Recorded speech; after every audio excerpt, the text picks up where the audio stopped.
ঢাকার বারিধারায় অবস্থিত ভারতীয় হাই কমিশনের একটি কড়া নিরাপত্তা বেষ্টিত সাউন্ড প্রুফ কনফারেন্স রুম। ঘরের ভেতরে এসির মৃদু গুঞ্জন ছাড়া আর কোনো শব্দ নেই। বিশাল মেহগনি কাঠের টেবিলের এক প্রান্তে বসে আছেন ভারতের নবনিযুক্ত হাই কমিশনার দীনেশ ত্রিবেদী। তার সামনে রাখা একটি নীল রঙের ডকেট, যার উপর বড় বড় অক্ষরে লেখা Dhaka Delhi relations the next phase. ত্রিবেদীর কপালের ভাঁজে স্পষ্ট দুশ্চিন্তার ছাপ। তিনি তার হাতের পেন্সিলটি দিয়ে ডকেটের ওপর বারবার টোকা দিচ্ছেন। গত কয়েকদিন ধরে তিনি ঢাকার ক্ষমতার করিডোরে রীতিমতো দৌড়ঝাঁপ করেছেন। প্রধানমন্ত্রী তারেক রহমান, পররাষ্ট্র উপদেষ্টা, স্বরাষ্ট্রমন্ত্রী সবার সাথেই রুদ্ধদ্বার বৈঠক হয়েছে, কিন্তু কোনো বৈঠক থেকেই বরফ গলার মতো উষ্ণতা তিনি পাননি। ঢাকা এখন আর আগের ঢাকা নেই। যে ঢাকা একসময় সাউথ ব্লকের সামান্য ইশারাতেই দিল্লির পানে ছুটে যেত, সেই ঢাকা আজ এক দুর্ভেদ্য দুর্গ।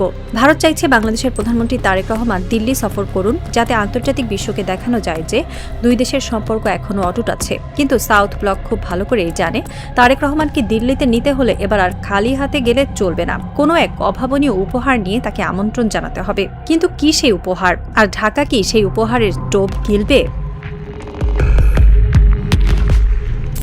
কূটনীতিতে যখন কোনো জট তৈরি হয়, তখন সেই জট খোলার জন্য গোয়েন্দা এবং কূটনীতিকরা একসাথে মাঠে নামেন। গত কয়েক সপ্তাহে ঢাকা দিল্লি সম্পর্কের এই জট খোলার জন্য ভারতের তরফ থেকে যে ধরনের তৎপরতা দেখা গেছে, তা এক কথায় নজিরবিহীন। খোদ ভারতীয় গোয়েন্দা সংস্থা রয়ের প্রধান ঢাকা সফর করে গেছেন অত্যন্ত গোপনীয়তার সাথে। এরপর ভারতীয় হাই কমিশনার দীনেশ ত্রিবেদী দফায় দফায় বৈঠক করেছেন বাংলাদেশের প্রধানমন্ত্রী, পররাষ্ট্রমন্ত্রী, পররাষ্ট্র উপদেষ্টা এবং স্বরাষ্ট্রমন্ত্রীর সাথে।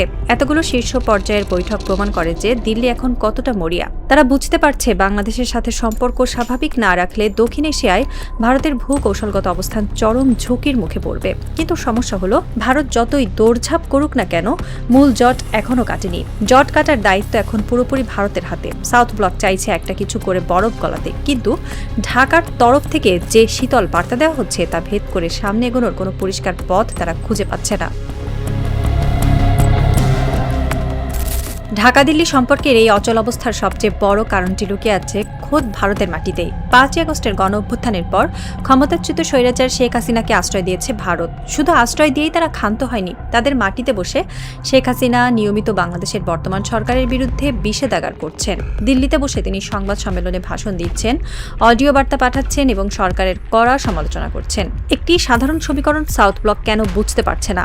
ভারতের মাটিতে বসে কেউ বাংলাদেশের সরকারের সমালোচনা করবে, বাংলাদেশের বিরুদ্ধে ষড়যন্ত্র পাকাবে, আর সেই দেশটার সাথে বাংলাদেশের সম্পর্ক ভালো হবে, এটা মনে করার কোনো কারণ নেই। ঢাকা খুব স্পষ্ট ভাষায় দিল্লিকে জানিয়ে দিয়েছে, তোমরা যদি সরকারের বন্ধু হতে চাও, তবে আগে তোমাদের মেহমানকে সামলাও। ভারত যদি মনে করে শেখ হাসিনাকে ট্রাম্প কার্ড হিসেবে ব্যবহার করে তারা ঢাকার সাথে দর কষাকষি করবে, তবে তারা ভুলের স্বর্গে বাস করছে। ডক্টর ইউনূসের অন্তর্বর্তীকালীন সরকারের সময়ও ভারত এই একই ভুল করেছিল। সম্পর্ক তখনও স্বাভাবিক হয়নি, এখনও হচ্ছে না। এই একটি বিষাক্ত কাঁটা যতক্ষণ না দিল্লি উৎপাটন করছে, ততক্ষণ দুই দেশের সম্পর্কের ক্ষত কোনোভাবেই শুকাবে না। আন্তর্জাতিক কূটনীতিতে দর কষাকষির একটি পুরনো কৌশল হলো অভাবনীয় উপহারের টোপ দেওয়া। ভারত চাইছে এমন কোনো চমকপ্রদ প্রস্তাব দিয়ে তারেক রহমানের ভারত সফর নিশ্চিত করতে, যা বাংলাদেশ প্রত্যাখ্যান করতে পারবে না। কিন্তু প্রশ্ন হলো, কি সেই অভাবনীয় উপহার? শেখ হাসিনার মতো বছরে 2-3 বার এমনি দিল্লি যাওয়ার দিন শেষ। বর্তমান সরকার জনগণের ম্যান্ডেট নিয়ে ক্ষমতা এসেছে। তারেক রহমান যদি ভারত সফরে যেতে হয়, তবে জনগণের কাছে জবাবদিহি করার মতো একটি কনক্রিট বা শক্ত ফয়সালা নিয়ে ফিরতে হবে। ভারত হয়তো ভাবছে তারা তিস্তার পানি বন্টন চুক্তির একটি চূড়ান্ত খসড়া উপহার দেবে, অথবা হয়তো শেখ হাসিনাকে বাংলাদেশের হাতে তুলে দেওয়ার কোনো শর্তযুক্ত প্রস্তাব দেবে। কিন্তু ঢাকা খুব ভালো করেই জানে, ভারতের এই ধরনের উপহার কখনোই শর্তহীন হয় না। ভারত এমন একটি ফয়সালা করতে চাইছে, যার মাধ্যমে তারা হাসিনাকে নিজেদের কাছে রেখেও ঢাকাকে শান্ত রাখতে পারে। কিন্তু বল এখন পুরোপুরি ভারতের কোর্টে। ঢাকা সাফ জানিয়ে দিয়েছে, আগে প্রমাণ করো তোমরা আমাদের বন্ধু, তারপর সফরের আলোচনা হবে। দিল্লির এই মরিয়া চেষ্টার একটি স্পষ্ট প্রতিফলন দেখা গেছে ভারতের সংসদে। বৃহস্পতিবার ভারতীয় সংসদের উচ্চকক্ষ রাজ্যসভায় ভারতের পররাষ্ট্র প্রতিমন্ত্রী কীর্তিবর্ধন সিং দুই দেশের সম্পর্ক স্বাভাবিক করার জন্য একটি অত্যন্ত ইতিবাচক বার্তা দিয়েছেন।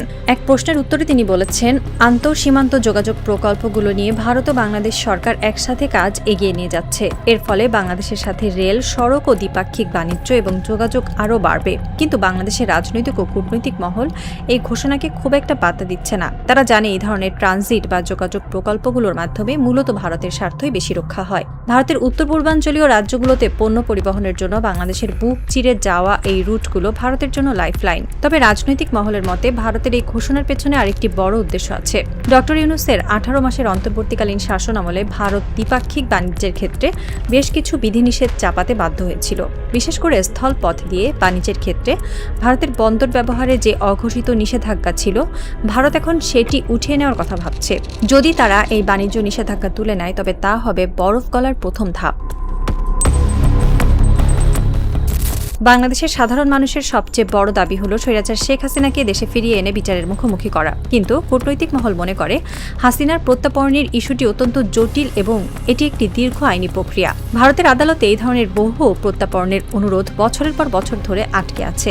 ভারত চাইলেই রাতারাতি হাসিনাকে বাংলাদেশের হাতে তুলে দেবে না। সাউথ ব্লক চাইছে এই প্রত্যাপন ইস্যুটিকে আপাতত সাইড লাইনে রেখে বা এড়িয়ে গিয়ে দ্বিপাক্ষিক সম্পর্ক নিয়ে দ্রুত আলোচনা করতে। কিন্তু বাংলাদেশ কি এই ফাঁদে পা দেবে?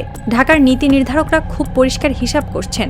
বিষয়টির সমাধান খুব কঠিন কিছু নয়। ভারত যদি হাসিনাকে বাংলাদেশের হাতে তুলে নাও দেয়, অন্তত তাকে ভারতের মাটিতে বসে রাজনীতি করা থেকে নিবৃত্ত করুক, তার মুখ বন্ধ করার পাশাপাশি স্থল সীমান্তের বাণিজ্য নিষেধাজ্ঞা তুলে নিয়ে তিস্তার পানি বন্টন চুক্তি কার্যকর করুক, গঙ্গার পানি বন্টন চুক্তির নবায়ন করুক এবং সীমান্তে পুশিন বা সীমান্ত হত্যা চিরতরে বন্ধ করুক। এই কয়েকটি মৌলিক সমস্যার সমাধান করলেই অন্তত ভারত বাংলাদেশ সম্পর্ক একটি স্বাভাবিক জায়গায় আসতে পারে। বাংলাদেশ ভারতের কাছে আকাশকুসুম কিছু চায় না।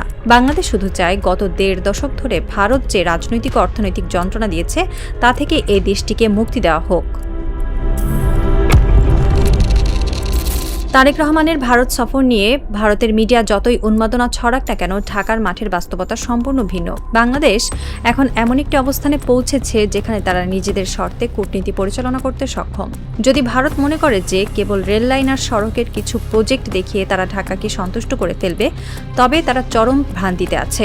এই চাওয়াগুলোর কোনো একটিও যদি পূরণ না হয়, তবে প্রধানমন্ত্রী তারেক রহমান ভারত সফর করবেন এমনটা মনে করার কোনো কারণ নেই। বাংলাদেশ এখন আর কোনো নতজানু রাষ্ট্র নয়। 5ই আগস্টের গণঅভ্যুত্থান এই দেশের মানুষের মনস্তত্ত্বে যে মেরুদণ্ড তৈরি করে দিয়েছে, তা কোনো পরাশক্তির চোখ রাঙানিতে বেঁকে যাওয়ার নয়। ভারত যদি সত্যিই সম্পর্ক ভালো করতে চায়, তবে তাদের বুঝতে হবে যে শর্তহীন আত্মসমর্পণের যুগ শেষ হয়ে গেছে। এখন টেবিলে বসতে হলে সমমর্যাদার ভিত্তিতে বাংলাদেশের স্বার্থকে অগ্রাধিকার দিয়েই বসতে হবে। নয়াদিল্লির রাইসিনা হিলসের সাউথ ব্লকে তখন এক অদ্ভুত থমথমে পরিবেশ। ভারতের শীর্ষ গোয়েন্দা কর্মকর্তা এবং নীতি নির্ধারকরা একটি ম্যাপের দিকে একদৃষ্টে তাকিয়ে আছেন। ম্যাপের মাঝখানে জ্বলজ্বল করছে বাংলাদেশের মানচিত্র। একসময় এই মানচিত্রটিকে তারা নিজেদের হাতের মুঠোয় থাকা একটি পুতুল মনে করতেন, কিন্তু আজ সেই মানচিত্রটি তাদের কাছে এক দুর্ভেদ্য প্রাচীর হয়ে দাঁড়িয়েছে। তারা বুঝতে পারছেন তাদের হাতে থাকা দাবার ঘটিগুলো একে একে অকেজো হয়ে যাচ্ছে। সেফ হাউসে বসে থাকা পতিত স্বৈরাচার এখন আর কোনো সম্পদ নয়, বরং তাদের জন্য এক বিশাল গলার কাঁটা। তারা অভাবনীয় উপহারের টোপ সাজাচ্ছেন, রাজ্যসভায় মিষ্টি কথার বুলি ওড়াচ্ছেন, কিন্তু ঢাকার দিক থেকে আসছে এক বরফ শীতল নিস্তব্ধতা। ঢাকা তাদের পরিষ্কার জানিয়ে দিয়েছে, বন্ধুত্ব চাইলে আগে সম্মান করতে শেখো। পূব আকাশে ভোরের আলো ফুটতে শুরু করেছে।